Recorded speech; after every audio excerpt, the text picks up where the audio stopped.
kinds of views you have as a black person don't get traditional treatment in the general press?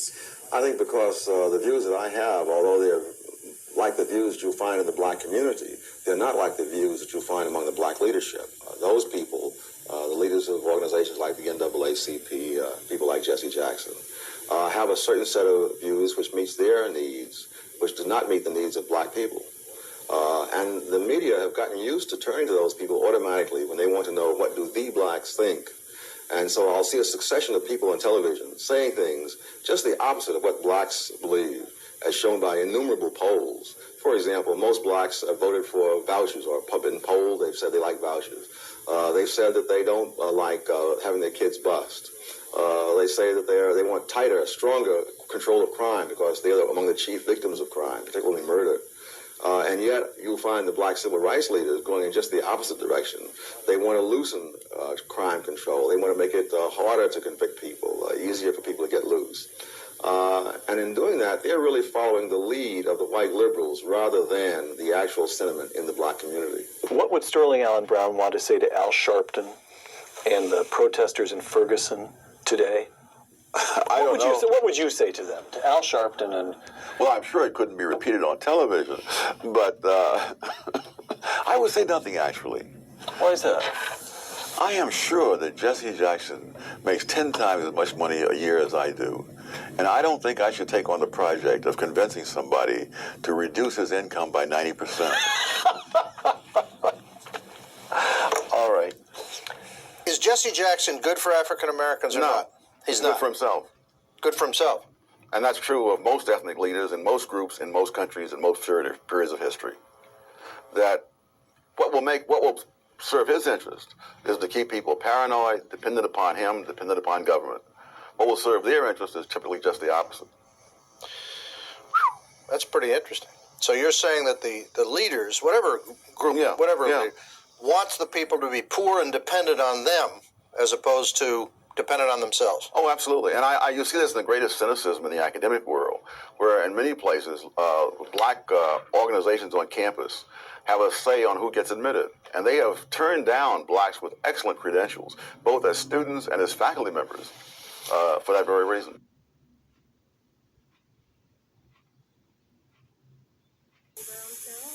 The Reagan administration inherited an economic nightmare. Record interest rates, a stagnant or declining real GNP growth, a hemorrhaging budget locked into vast and ever-growing deficits that have made double-digit inflation a way of life and $2 a gallon gasoline a distinct possibility. And with prices likely to double by 1988 at the double-digit pace of the Carter administration and more than 8 million Americans out of work, the general mood demanded that the ailing economy... Once again, y'all know Jimmy Carter was a Democrat, right? And see, back in the 80s, 70s, once again, inflation was at its all-time high. And who was sitting in the White House? The Dixiecrats. Let's go. Economy get first priority. President Reagan cannot ignore this. And let's not forget the selling out of the boule of the so-called African-American leaders in the community that's selling out the blacks. Y'all got to wake up. Y'all got to wake up. Reverend Jesse Jackson, Al Sharpton is here to sell y'all out and keep y'all in mass confusion. And that's a fact, not fiction. This reality. But as he slashes away at boondoggles and curb spending, can he do so without hurting services to the people, the poor and those on fixed incomes in particular? This challenge will be further intensified by lingering doubts about Ronald Reagan that many blacks inherited from the presidential campaign, in which Jimmy Carter and his black surrogates warned against putting a warmongering racist in the White House. Although Carter modified his initially harsh statements that Reagan would divide blacks from whites, Jews and Christians, and North and South, and disassociated himself from Andrew Young's charge that a Reagan victory would be interpreted as a signal to, quote, kill, the damage was done. The fact is that President Reagan has inherited a nasty relationship with the nation's blacks. The result is a hair-trigger race psychology, poised to respond in unfavorable ways to the slightest hint of racist policies. This climate of what's now referred to black hysteria, the fact that the black community is just immobilized out of a fear that Ronald Reagan's administration is, quote, going to snatch the great gains of the 60s and set black people back. Do you share that point of view? I think that the people who are saying that may lose some of the gains that they have made in terms of federal grants that support their six-figure salaries. Who do this sound like, y'all? And this is the past, y'all. See, the past got a whole lot to do with the future, y'all. When y'all know the past, God damn it, you can recognize the future in the bullshit, y'all. Wake up. I'm bringing this shit to y'all live and direct. And you're only going to get it over here on the City of Chester News TV. All right? I find no hysteria in the black community about it. I know of no reason for the hysteria.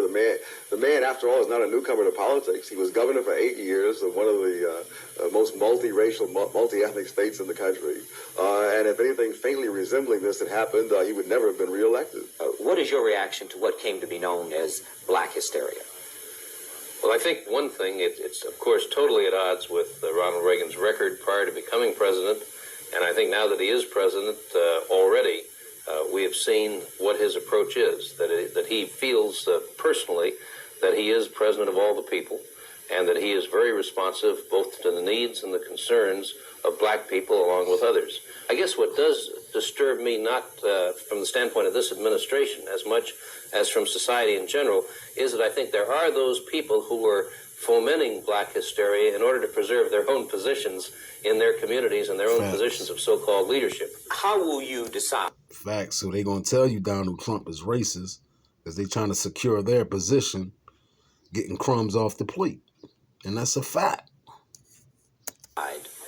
Which black leaders you're going to deal with, and how do you determine who a black leader is?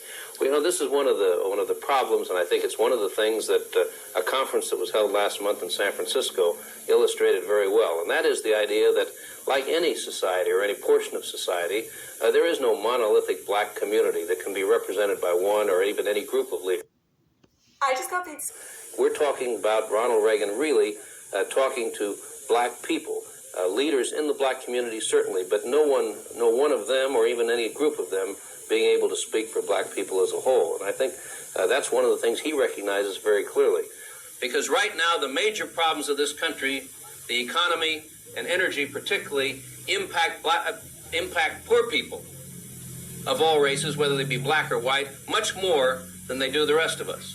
Although Ed Meese, formerly Reagan's campaign chief, will have the cabinet-level status of counselor to the president, he is the closest person to President Reagan, helping to set the tone and priorities of the administration.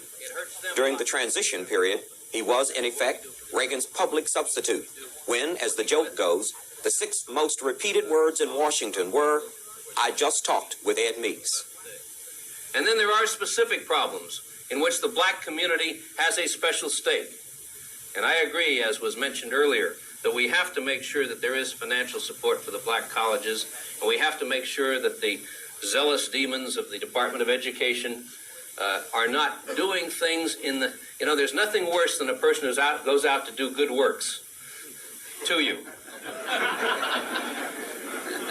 And we want to make sure that the Department of Education, in their zeal to carry out all their regulatory powers and find a few more to tack on to justify their existence, where there's very little justification, that they don't get involved in trying to undo what has built up as a great tradition of black colleges over the years.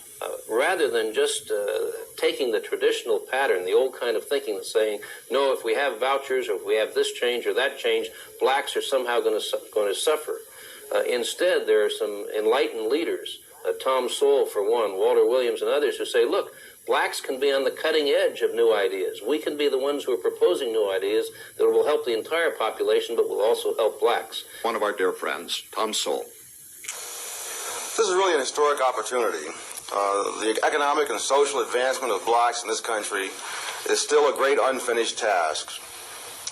The methods and approaches for dealing with this task have become familiar over the past few years, and they demand re-examination for at least 2 reasons. First is the effectiveness of these approaches has been ever more seriously questioned in recent years.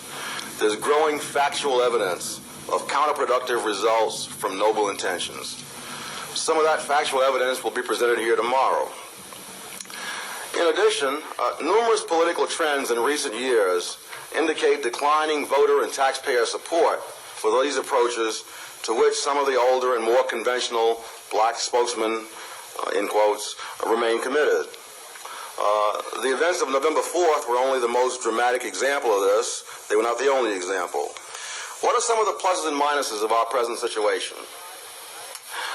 On the plus side, a dramatic economic rise of blacks during the 1960s, but which has slowed, in some cases stopped, in the 1970s. Many social problems are worsening. Continued disintegration of families, rising numbers of broken homes, 1/3 of all black homes now. A skyrocketing unemployment rate among black youths, 5 times as high in the late 1970s as in the late 1940s. Runaway crime rates, of which blacks are the chief victims. There are more blacks murdered every year than whites in absolute numbers. There's also a threat of a permanent underclass whose problems seem immune to prosperity, to equal opportunity, or to the advancement experienced by other blacks. We can see on the horizon the rise of racist groups such as the Nazis, the KKK, not only among the benighted, ignorant, but in places where you would never expect such groups, where they never had a foothold before. We can at least ask whether or to what extent the policies of our times have contributed to these problems of our time. Looking ahead to the future,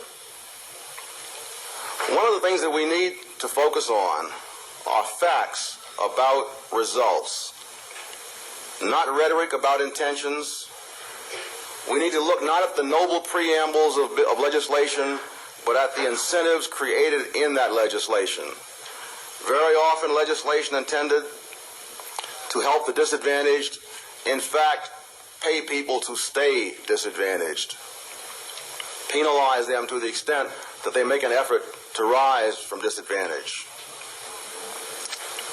One of the problems in dealing with the politics of poverty and the programs for the disadvantaged in general, and blacks in particular, is that vast empires can be built on these programs. That these programs definitely prevent poverty among bureaucrats, economists, statisticians, and many others. I think that what this betrays is a sense, a sort of proprietary conception of blacks, somewhat at variance with the spirit of the 13th Amendment. I think that if insofar as we're going to enlist the intelligence, the desires, and the commitments of blacks themselves, we have to do so by offering more choice in more areas, to let them decide what is best for themselves and not to turn that job over to academics and government officials. Thank you. Right.